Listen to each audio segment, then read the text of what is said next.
오늘 주실 하나님의 말씀은 구약성경 스바냐 3장 14절부터 20절까지 구약성경 1309쪽에 있습니다.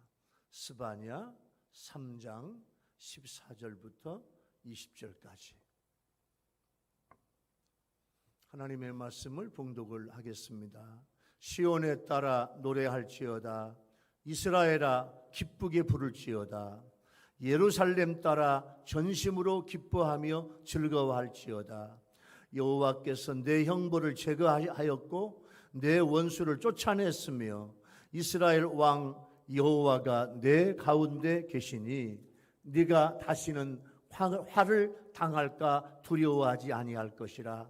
그날에 사람이 예루살렘에 이르기를 두려워하지 말라. 시온아 내 손을 늘어뜨리지 말라. 너의 하나님 여호와가 너의 가운데 계시니 그는 구원을 베푸실 전능자이시라.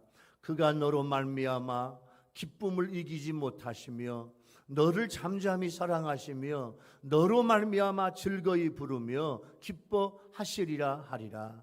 내가 절기로 말미암아 근심하는 자들을 모으리니 그들은 내게 속한 자라.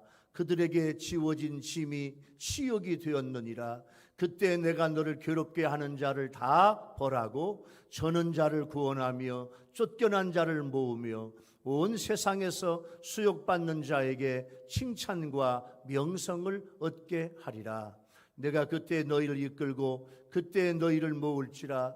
내가 너희 목전에서 너희의 사로잡힘을 돌이킬 때 너희에게 천하만민 가운데서 명성과 칭찬을 얻게 하리라. 여호와의 말이니라. 아멘.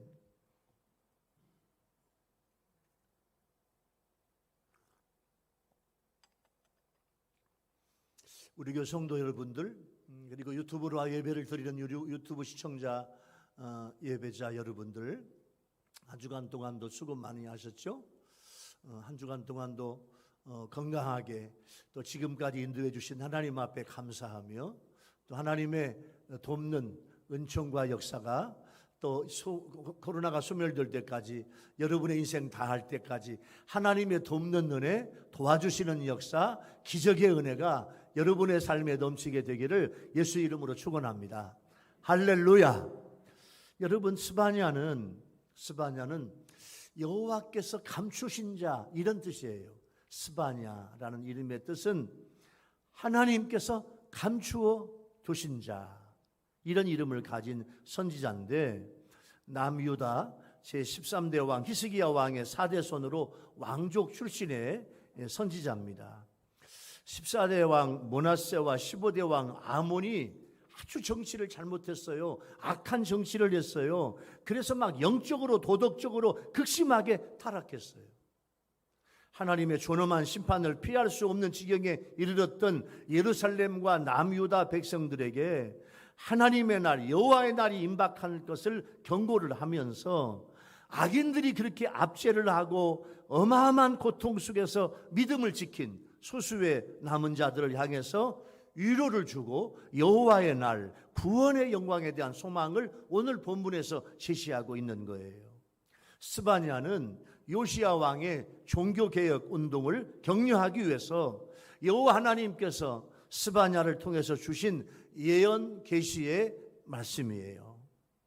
예루살렘뿐만 아니라 모든 나라가 하나님의 진노로 멸망당하는 날, 이게 여호와의 날인데 유다에 이스라엘에 남아있는 자, 더 렘넌트, 마지막까지 남아있는 자, 마지막까지 참는 자, 마지막까지 하나님의 은혜를 사모하는 자, 하나님의 특별한 은총을 입은 자들에게는 구원의 날이 될 줄로 믿습니다. 여러분, 이스라엘을 대적하는 12개 군대들을 멸한 후에 하나님께서 이스라엘의 남은 자를 회복을 시켰어요. 그러나 이스라엘의 남은 자들에게 주어진 이 회복의 예언은 마지막 날 그리스도께 속한 모든 자들이 하나님의 구속의 은혜를 누리게 될 것을 우리에게도 주신 말씀인 줄로 믿습니다. 그러니까 이 스바냐는 이 마지막까지 바벨론의 포로로 잡혀가서 고통하다가 돌아온 사람들에게 주시는 그 말씀이지만 동시에 언제 주님이 다시 오시나, 언제 코로나가 끝나나? 언제 내 인생이 끝날까? 언제 주님이 다시 오실까? 그날을 기억하면서 그때까지 믿음을 지킨 자, 말씀으로 사는 자들에게 주시는 하나님의 말씀이신 줄로 믿습니다. 요즘 세상을 보면 힘든 일이 한두 가지가 아니잖아요. 자, 팬데믹으로 5대양 6대주가 다 코로나에 걸렸어요. 세계와 국내 경제가 어렵다고 그래요. 또 이번에 홍수가 나고 이재민들이 얼마나 많아요. 불법을 만들고 정책의 혼선들이 우리를 위축되게 만들고 있잖아요. 그래도 우리 성도들은 하나님을 의지하며 하나님이 주시는 말씀으로 은혜를 받고 기도하며 살아가야 될 줄로 믿습니다.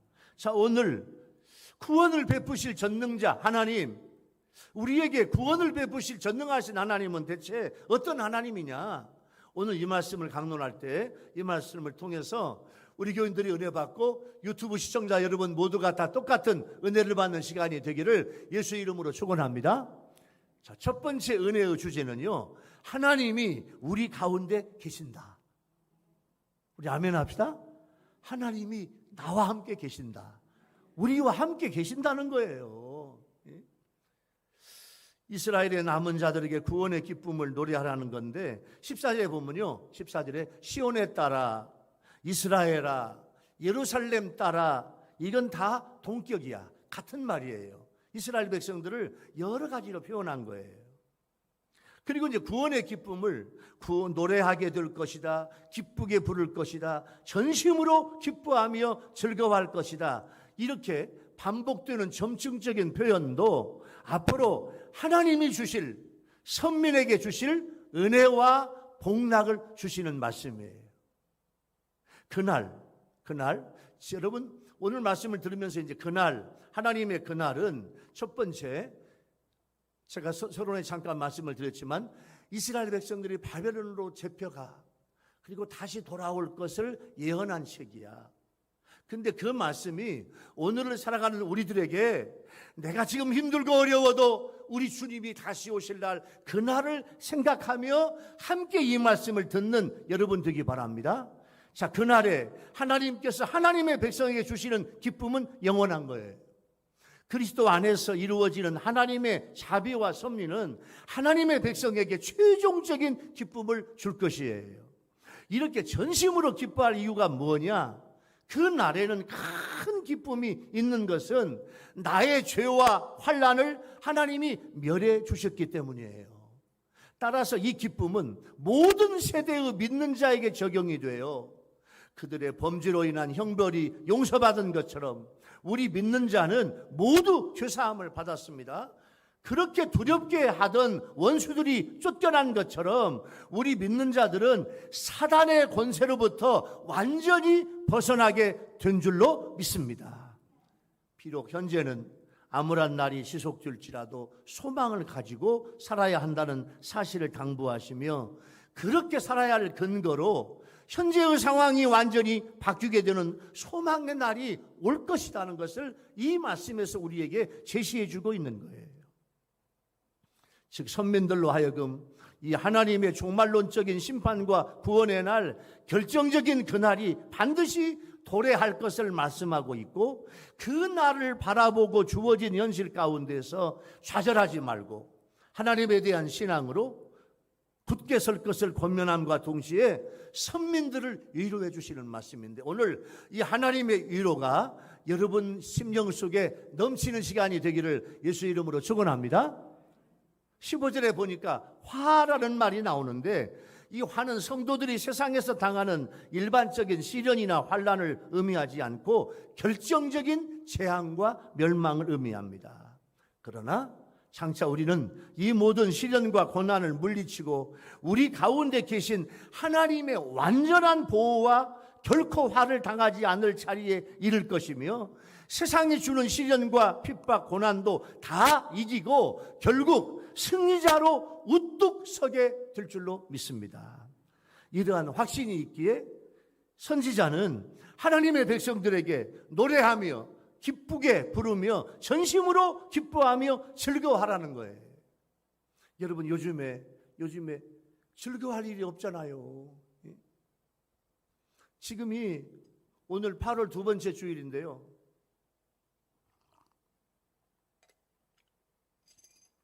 평상시 같으면 우리 교인들의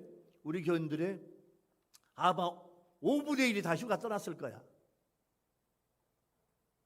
물론 휴가지 가서 예배 드리겠죠. 지금은요, 코로나 때문에, 팬데믹 때문에 갈 수가 없어. 어디를 갈 수가 없어. 가면 뭐예요? 가면 뭐예요?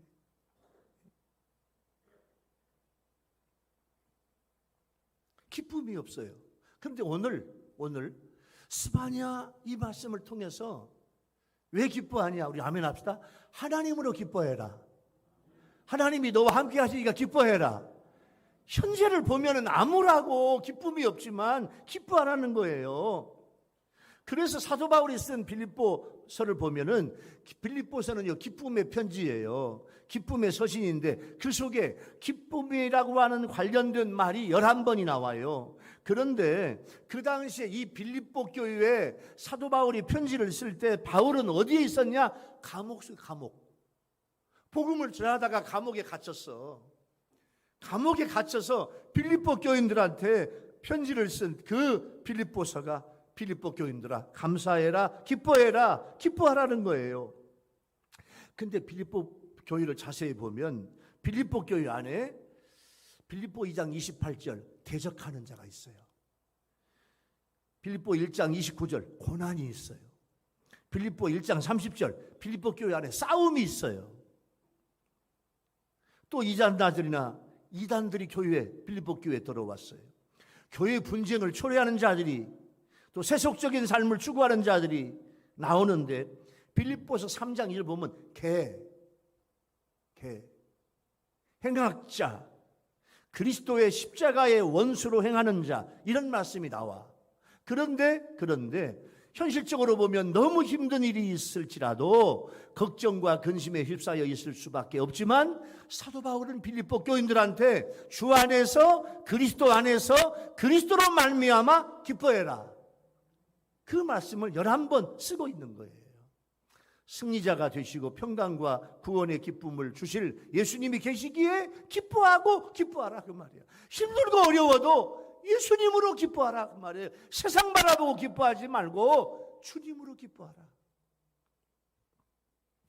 여러분, 마르틴 루터 때문에 타락했던 로만 캐톨릭 천주교가 마르틴 루터가 종교개혁을 한 이후로, 지금부터 500년 전 종교개혁을 한 이후로 이 종교개혁이 이루어졌어요. 여러분, 루터와 함께 하신 하나님인데요, 루터가 종교개혁을 하는데 너무너무 힘들어. 쉽게 말하면 로마 교황청에서 이 마르틴 루터를 막 죽이려고 그래요. 그래서 너무 엄청난 압력을 받아요. 그 압력이 점점 거세어지네. 그러니까 루터가 점점 지쳐가고 있어. 막 절망에 빠졌어. 몰래 밀사를 파견해서 막 죽이려고 하고, 군대를 보내서 막 죽이려고 하고. 그래가지고 그냥 루터가 힘이 다 빠져버렸어요. 절망과 좌절과 낙심 속에 있을 때 어느 날 검은 상복을 입은 루터의 부인이 방에 들어왔어요. 그때 당시에 신부들은, 그때 당시에는 이제 그 신부도 그때는 결혼했었거든요. 루터가 결혼했는데 결혼하고 이제 그 지역을 신부로서 관리하는, 쉽게 말하면 목사님이야. 근데 부인이요, 검은 상복을 입고 서재에 들어왔어요. 여보, 왜 상복을 입었냐고. 누가 돌아가셨냐고.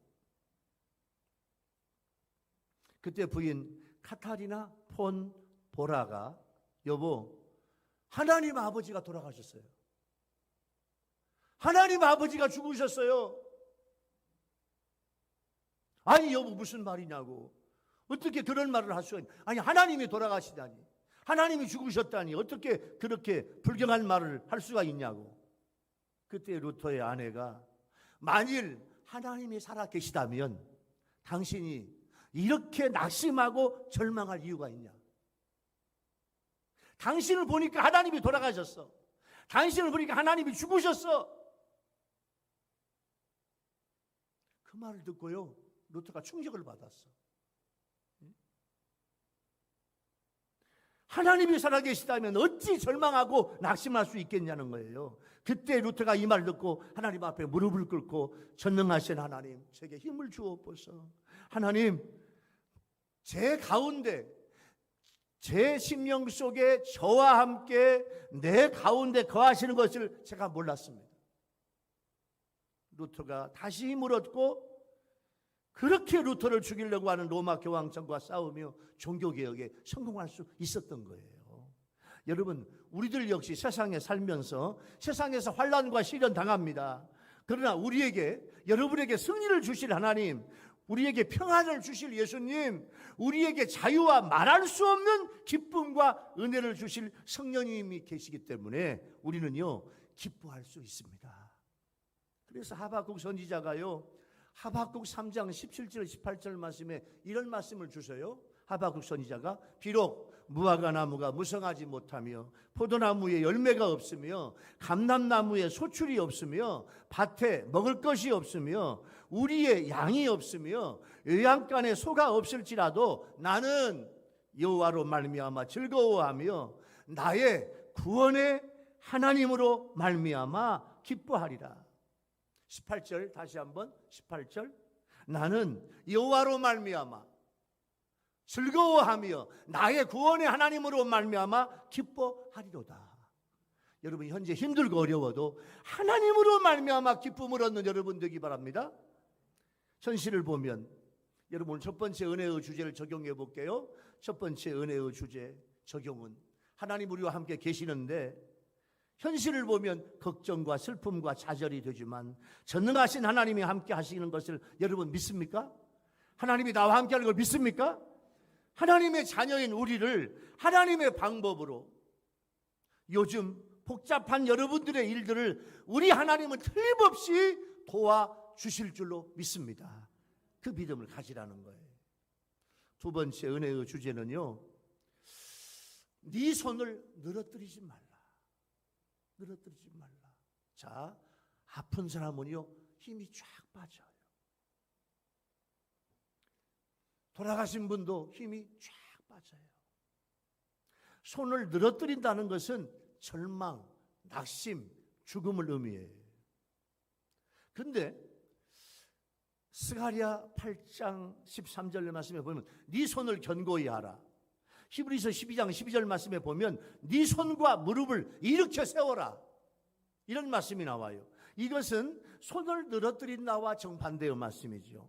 여러분 하나님께서 그들 가운데 그들의 왕으로 계시기 때문에 절대로 두려워하지 말 것과 그들 앞에서 싸우실 것이기 때문에 결코 어떤 대적이나 전쟁에 패하지 않고 어떤 원수도 그들에게 해악을 끼치지 못하므로 강하고 담대한 마음을 품어야 한다는 거예요. 두려워하지 말라. 이 말은 여러분 구약 성경에 두려워하지 말라. 다 같이 두려워하지 말자. 시작. 이 말씀이 구약 성경에 55번 나와요. 55번. 이것은 뭐냐면 내 원수와 대적을 만났을 때 하나님께서 그의 백성들에게 주시는 말씀이에요. 이때 두려워하지 말아야 할 가장 큰 이유는 하나님께서 그 백성과 함께 하시기 때문이에요.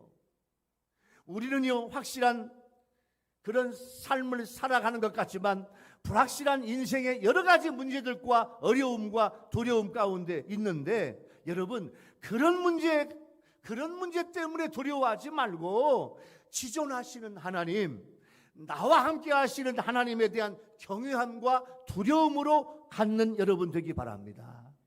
하나님을 진정으로 두려워하고 경외할 때 우리는 우리를 둘러싸고 있는 모든 어려움과 두려움을 극복할 수 있습니다. 오늘 17절 말씀에 그는 구원을 베푸실 전능자이시라 했어요. 선민 이건 뭐 선택받은 백성, 하나님의 자녀. 누구? 나예요. 아멘. 여러분 하나하나를 하나님이 선택하시고 뽑으시고 하나님의 자녀 만들어 주신 줄로 믿습니다.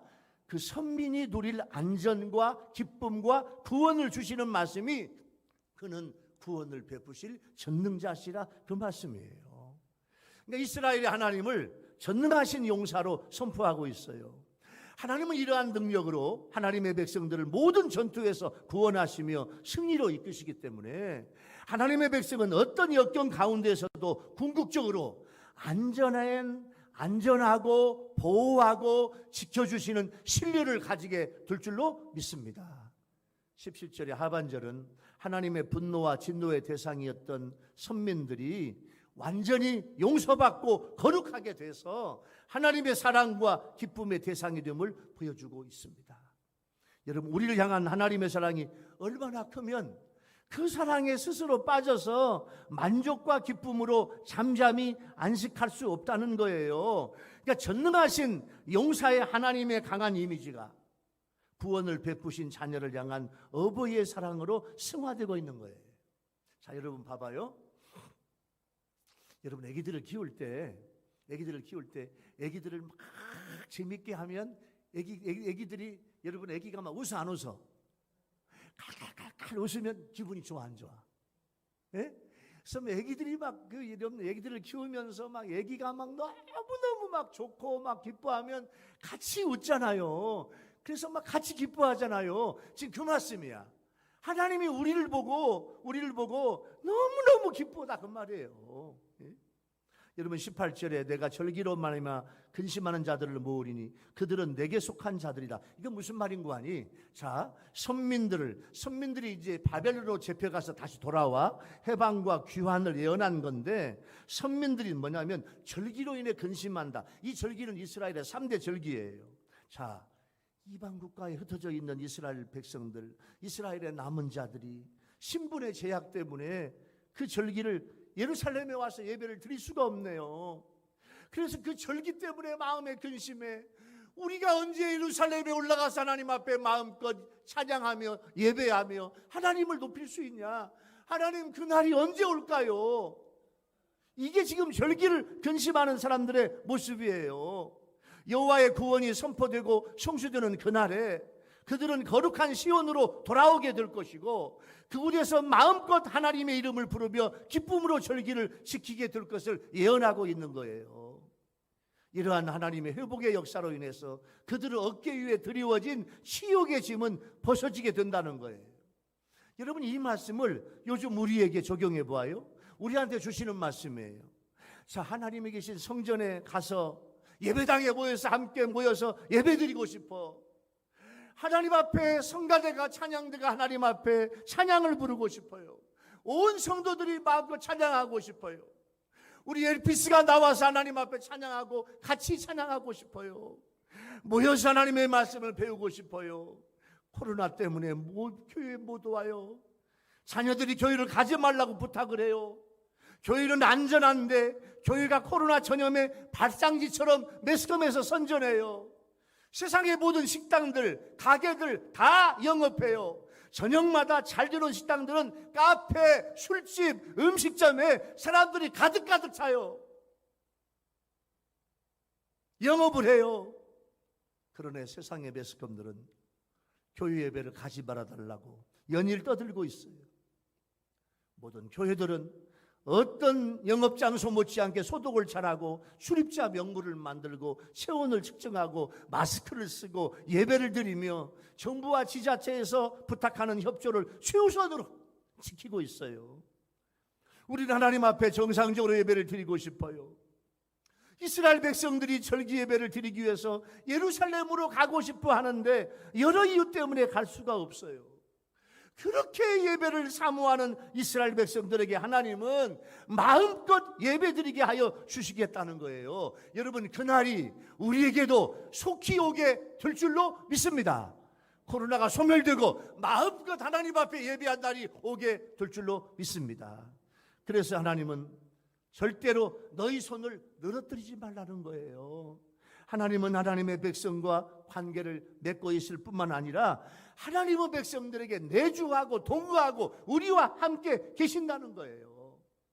하나님은 하늘 위에 계시면서 우리에게 하나님께 이르도록 요구하지 않고 하나님은 백성들에게 내려오셔서 우리와 함께 계시고 우리를 하나님의 전능하신 능력으로 구원하시는 아버지인 줄로 믿습니다.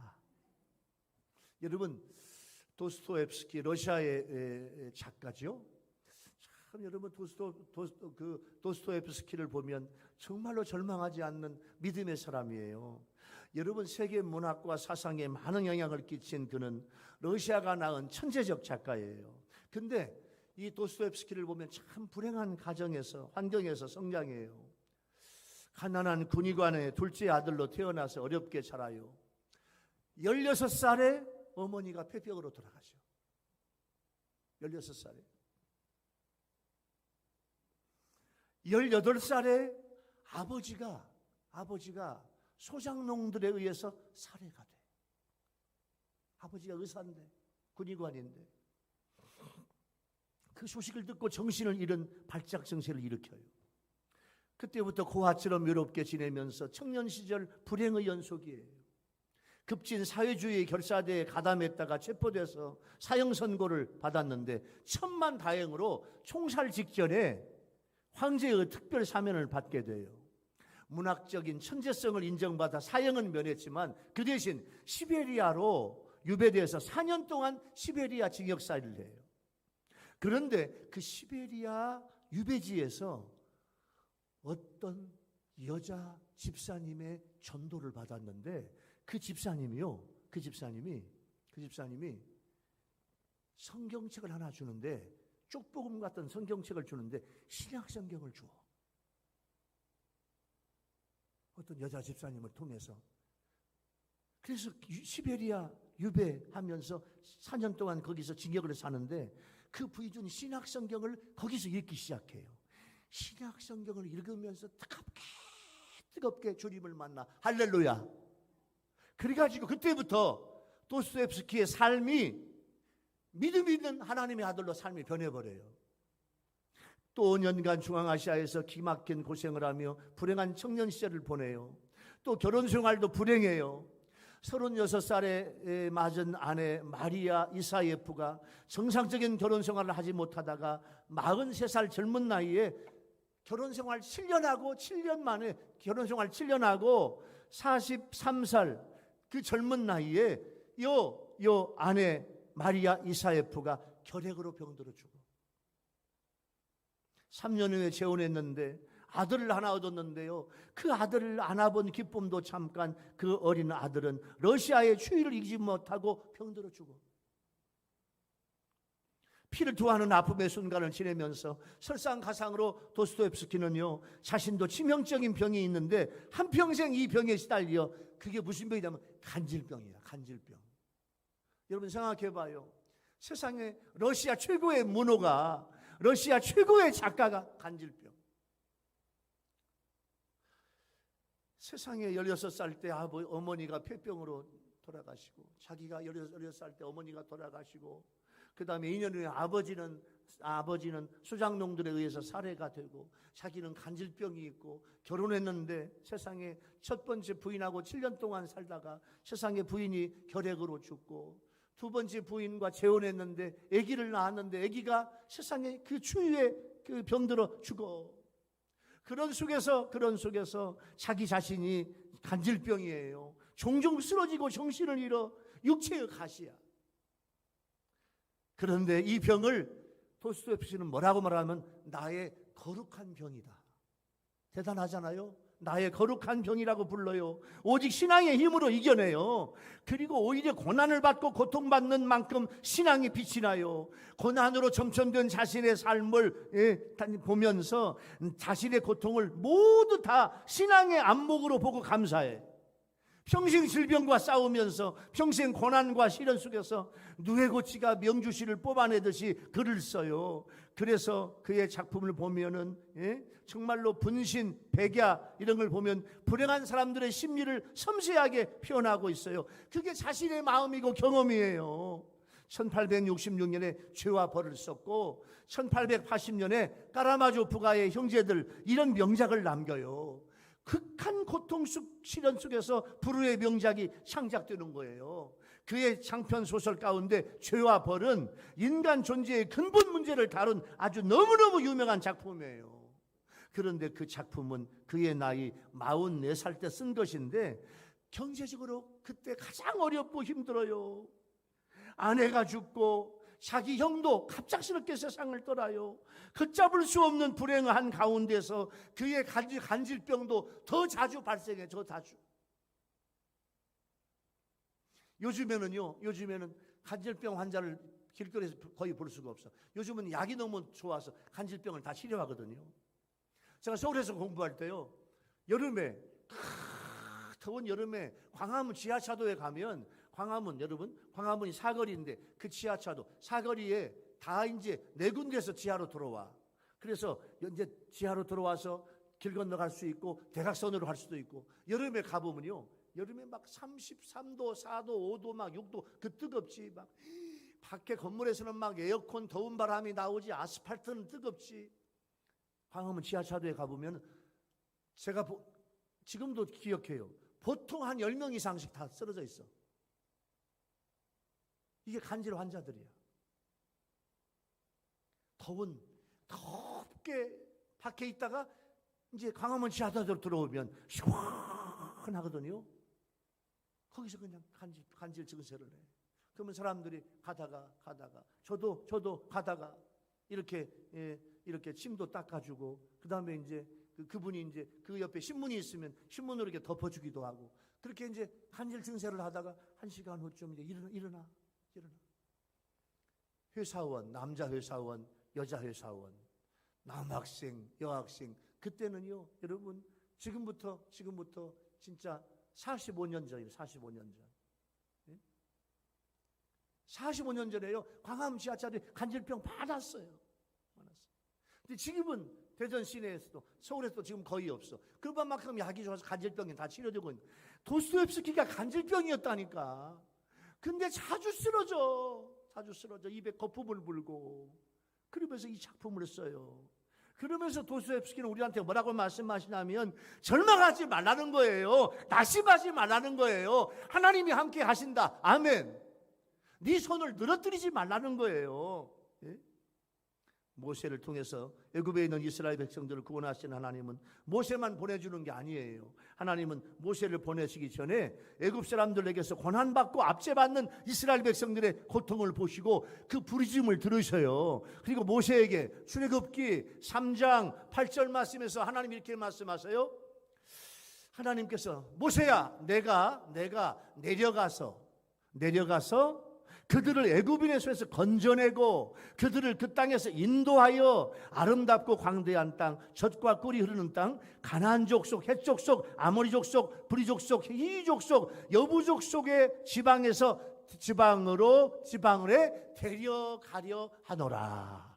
하나님이 그렇게 말씀하세요. 그러니까 모세와 함께 하신 하나님의 위엄과 권능을 나타냈어요. 하나님은 모세와 함께 가시면서 하나님의 권능, 하나님의 임재, 구름 기둥과 불 기둥으로 나타내 보이셨어요. 이렇게 하나님은 절망하지 마라. 내가 너와 함께하마. 내가 너하고 함께할게. 그렇게 직접 말씀을 하시며 이스라엘 백성들을 구원하셔요. 여러분, 신약 은혜의 시대에는 하나님의 아들 독생자 예수님께서 이 땅에 오셔서 우리들의 구원을 완성해 주셨어요. 여러분, 하나님과 예수님은 우리에게 절대로 두려워하지 말라. 손 내리지 마. 손 늘어뜨리지 마. 여러분, 이 말씀이 여러분에게 주시는 말씀으로 받게 되기를 바랍니다. 자, 두 번째 주제, 네 손을 늘어뜨리지 마, 절망하지 마, 낙심하지 마. 이 말씀을 적용해 보면 여러분, 요즘 여러분의 손이 내려오지는 않았습니까? 절망하고 좌절하고 근심하고 있지는 않습니까? 전능하신 하나님께서 도와주시는데, 여러분, 예배를 사모하고 주님을 사모하십시오. 더 놀라운 은혜를 주실 줄로 믿습니다. 자, 오늘 마지막 세 번째 주시는 말씀의 은혜의 주제는요, 천하 만민에게 명성과 칭찬을 얻으리라, 이렇게 말씀하고 있어요. 여러분, 이제 하나님은 원수들의 징벌과 선민의 구원과 귀한 이런 하나님의 축복을 예언하고 있어요. 그때 그 말은 하나님께서 친히 예루살렘을 괴롭게 했던 모든 대적들을 벌하실 것과 선민을 회복하실 것을 확실히 말씀을 하고 있습니다. 선민들은 지금 자신을 고통스럽게 하고 있는 대적들로 인해서 간절히 기도하는데 왜 지금 당장 자신들을 구원하지 않는지 의문을 품었을 거예요. 또한 대적들이 그래 너희들이 믿는 하나님은 어디 있냐? 비웃었을 거예요. 그런데 하나님은 살아 계셔서 하나님이 그 역사에 그 현장에 하나님이 임하시는 거예요. 그래서 오늘 본절에서 여호와의 날에 하나님께서는 그런 침묵을 깨시고 일어나사 대적들을 징계하실 거예요. 여러분, 지금 현재 하나님께서 역사하시지 않는 것 같은 참담한 현실이 있을지라도 하나님의 날을 기대하고 소망하면서 오늘 하루하루를 소망 가운데 살아야 하는 메시지이신 줄로 믿습니다. 단순히 열방으로부터 영광을 받는다는 의미를 넘어서 선민으로서 하나님과의 관계가 회복되고 영육 간의 모든 축복을 누리며 제사장 나라로서의 역할을 감당하는 그런 것을 암시하고 있는 거예요. 여러분, 본문은요, 선민들이 하나님의 심판을 받아서 이 땅에, 이방 땅에 포로로 끌려간 상황을 염두에 둔 말씀이에요. 이 말씀은 오늘 우리들에게 우리가 사는 곳에 거하든지 우리가 어느 곳에 거하든지 하나님을 향한 열정과 하나님을 기쁘시게 하고자 하는 열의를 갖고 있는지 묻고 있는 거예요. 자, 다윗은요, 젊은 시절 왕이던 사울에게 쫓겨다니는 도망자로 살고 있어요. 그러나 그 상황에서도 하나님을 향해서 기도하고 하나님을 찬양하고 하나님을 향한 다윗의 열정이 성경에 곳곳 나와. 도망자. 사울 왕이 다윗을 죽이려고 그래. 도망자인데도 거기서 하나님 앞에 찬양하고 하나님을 높여드려요. 힘들고 어려운 중에도 하나님께 신앙 고백을 해요. 하나님께 찬양과 영광을 드렸더니, 우리 아멘 합시다. 하나님은 다윗을 높여주셨어. 이게 다윗이에요. 지금 힘들고 어려워도 여러분, 하나님을 찬양해요. 하나님을 예배해요. 하나님 앞에 기도해요. 하나님 앞에 간구해요. 하나님의 은혜를 주실 줄로 믿습니다. 다니엘 좀 봐봐요. 이방 바벨론 땅에 포로로 잡혀갔지만 그곳에서 단 하루도 빠짐없이 예루살렘으로 난 창, 예루살렘 쪽, 자, 잡혀온 곳에서 예루살렘 방향을 쳐다봐요. 서쪽 방향을 바라보고 그쪽 창문을 열고 예루살렘을 향하여 하나님 앞에 하루 3번씩 기도하는 거예요. 다니엘을 아무리 주위 사람들이 죽이려고 그래, 천만의 말씀, 하나님은 다니엘을 사자굴에서도 지켜주신 줄로 믿습니다. 그리고 다니엘을 최고로 높여주셨어. 아멘. 사도 바울은요, 자기에게 맡겨진 복음 전파의 사명을 잃지 않고 누구를 만나든지 어디를 가든지 복음을 전하기에 힘썼더니 하나님께서 사도 바울을 신약시대 최고의 사도로, 기둥으로, 교회의 기둥으로 삼아 주신 거예요. 스바냐는 1차적으로 임박한 바벨론의 침략과 포로 이후에 다시 고국으로 돌아오게 되는 것을 말하고 있는데, 너를 괴롭게 하는 자들, 이건 바벨론과 그 동맹국들을 말하고, 저는 자들은 다리를 절어 영적으로 무력한 자들이에요.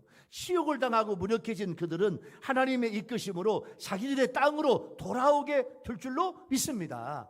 그러니까 우리 하나님은 심판의 날에 우리를 괴롭게 하는 자들을 다 벌하시고 저는 자를 구원하며 쫓겨난 자를 모으며 온 세상에서 수욕을 받는 자들을 칭찬과 명성을 얻게 하신다는 거예요. 이게 완전한 회복이에요. 여러분, 얼마나 소망과 위로가 주는 말씀입니까? 여러분, 하나님은 죄악의 정결 기간이 끝나면 반드시 당신의 자녀들을 회복시켜 주실 줄로 믿습니다. 사실 하나님의 징계는 축복과 구원으로 가는 통로입니다. 죄악의 찌꺼기를 다 빼내어 제거하신 후에 하나님의 백성들은 정결하게 하실 줄로 믿습니다. 여러분, 욥기의 고백 좀 볼까요? 욥기 23장 10절 말씀에 보면 나의 가는 길을 그가 아시나니 그가 나를 단련하신 후에는 내가 정금같이 나오리라. 여러분들 속에 있는 죄의 찌꺼기가 다 빠져나와. 세상 것이 다 빠져나와. 다 빠져나오면요, 여러분 정금 같은 신앙으로 하나님은 여러분을 높여 주실 줄로 믿습니다. 혹시 내 속에 아직도 빠져나오지 못한 게 뭐가 있습니까? 세상적인 거. 빠져나와야 될 것이 빠져나오지 못한 게 뭐가 있습니까? 빠져나와야 돼. 어떻게 빠져나와야 되느냐? 우리 한번 합시다. 기도합시다. 회개합시다. 주님 앞에 두 손 들고 기도하며 찬양하면 내 속에 더러운 것이 다 빠져나오게 될 줄로 믿습니다. 고난은 버림받은 인간에게는 징계의 형벌이지만 구원받을 우리들에게는 단련을 통한 정화기간이에요. 여러분 초대교회 보세요. 수많은 핍박과 환난 중에서도 믿음을 지켰던 성도들이 세상으로부터 칭찬과 명성을 받는다니까. 당신은 진짜 크리스천, 진짜 크리스천이다. 당신은 진짜 그리스도인이야. 당신은 진짜 예수쟁이야. 당신은 진짜 예수님의 사람이야. 여러분들, 우리 교인들, 유튜브 시청자 여러분들 하나하나가 여러분이 있는 곳에서 당신은 진짜 그리스도인이라고, 진짜 예수쟁이라고, 진짜 예수 믿는 사람이라고 인정받는 여러분 모두가 되기를 예수님의 이름으로 축원합니다. 이 칭찬과 명성을 얻게 하신다는 거예요. 본문에 나오는 남은 자들을 향한 하나님의 전적인 회복이에요. 영적인 회복은 말할 것도 없거니와 정치적인 회복, 모든 영역에서 다 회복해 주신다는 거예요. 여러분, 이게 믿음의 성도가 이러한 복을 받을 자인데, 여러분 무엇 때문에 근심하고 걱정하고 두려워하고 낙심하냐 그 말이에요. 시편 23편 5절 다윗의 고백 좀 볼까요? 다윗은요 이렇게 고백해요. 주께서 내 원수의 목전에서 내게 상을 베푸시고 기름으로 내 머리에 바르셨으니 내 잔이 넘치나이다. 기름으로 내 머리에 발랐다. 이걸 영적으로 해석해 볼까요? 여러분, 성령의 기름 부음을 여러분의 머리에 주셔. 성령의 기름 부음을 받으면요 하나님이 여러분에게 기적으로 임하십니다. 이 얼마나 감사하고 감격적인 축복이에요. 그런데 세상에 보잘것없이 하찮은 것들로 인해서 근심하고 걱정하고 두려워할 수 없다 그 말이에요. 우리가 욕을 당하면 하나님의 영광을 가리우게 돼요. 하나님은 당신의 자녀가 세상으로부터 욕을 당하는 걸 보지 못하셔요.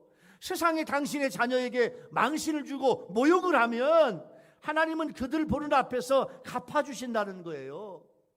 그리고 당신의 자녀된 자들을 높은 주에 올려주십니다. 모든 사람들로부터 칭찬과 존경을 받게 한다는 거예요. 하나님의 명성 때문에 그렇습니다. 그러나 의를 위해서 핍박을 받는 것이라면 하늘의 상급이 더 크심을 기억하고 겁내지 말아야 합니다. 하나님은 하나님의 자녀들의 억울함을 갚아주실 뿐만 아니라 보상해 주셔요. 그러므로 두려워하고 낙심하면 안 돼요. 하나님의 말씀을 헛되이 여기지 말고 우리를 칭찬과 명성으로 회복하시는 하나님의 은총을 기대해야 될 줄로 믿습니다. 여러분, 주님이 칭찬하시는 믿음을 가져야 돼요. 아멘? 여러분 생각해 봐요. 내 믿음은 주님이 칭찬하실 믿음일까? 이제부터 주님이 칭찬하실 믿음을 가져야 되겠구나. 그렇게 고백해야 돼요. 기독교는 믿음의 종교입니다. 여러분, 전신마비 중풍병자는 혼자 힘으로는 아무것도 할 수 없어요. 평생 남을 도울 수도 없고 남의 도움을 받아야만 살아가요. 그러나 사람이 육신적으로 중풍병자가 되는 것도 문제지만 그보다 더 두려운 것은 영적인 중풍병에 걸리는 거예요. 여러분, 믿음은 생명력이 있어서 시간이 지나게 되면 점점 자라야 하고 건강해서 주님을 위해서 손발을 들여 섬기고 남을 돕고 협력할 수 있어야 됩니다.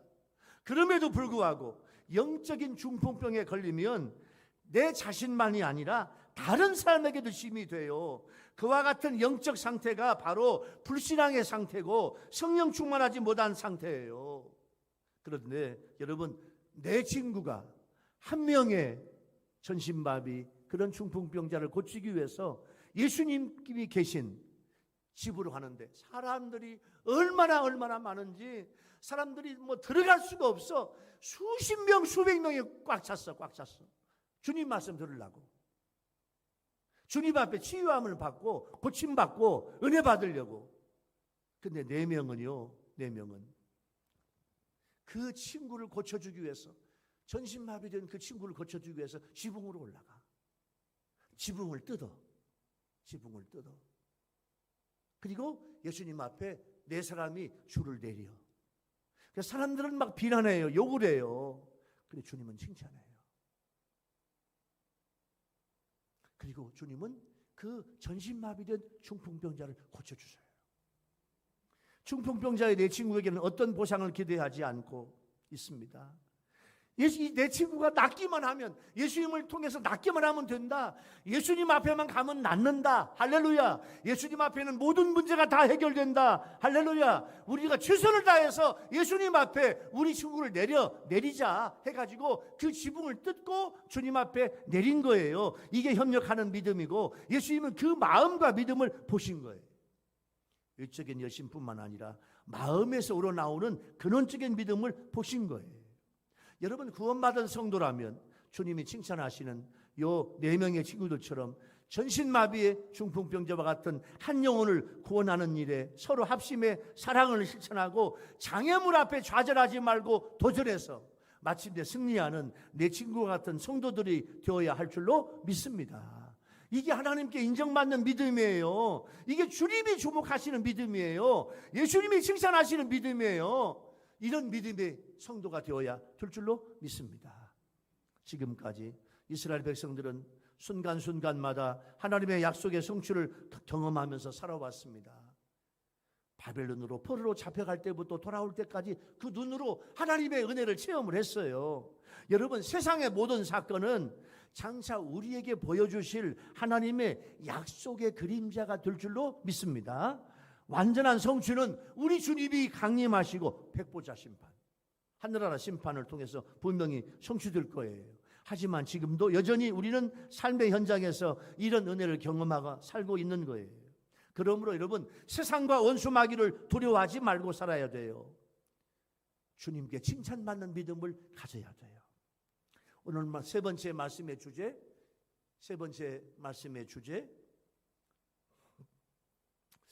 여러분, 예수님께서 주시는 말씀의 주제, 지금 힘들고 어려워도 주님께서 갚아주실 때가 있습니다. 우리는 마지막까지 하나님께서 기뻐하실 남은 자가 되어야 돼요. 여러분, 내 자신은 끝까지 남은 자가 되어야 될 줄로 믿습니다. 오늘 주님께서 우리들에게 하나님께서 그런 은혜와 명성을 주신다는 거예요. 여러분, 무슨 말인가요?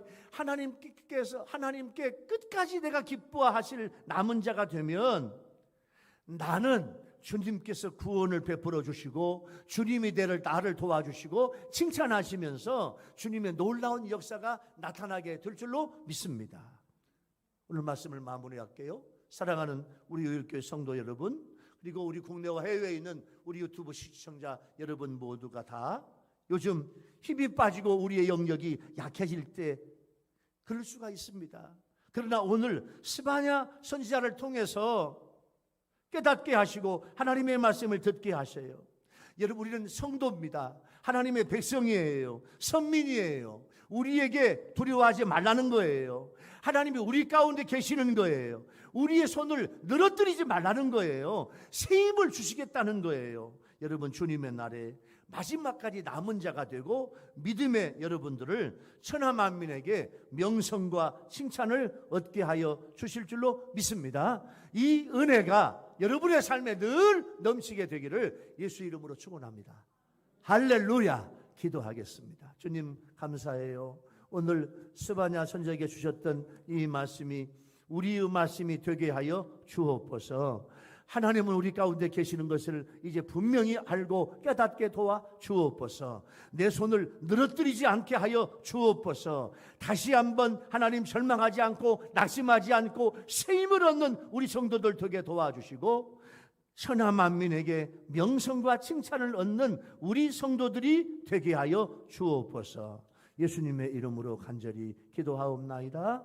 아멘. 자, 오늘 부를 찬송은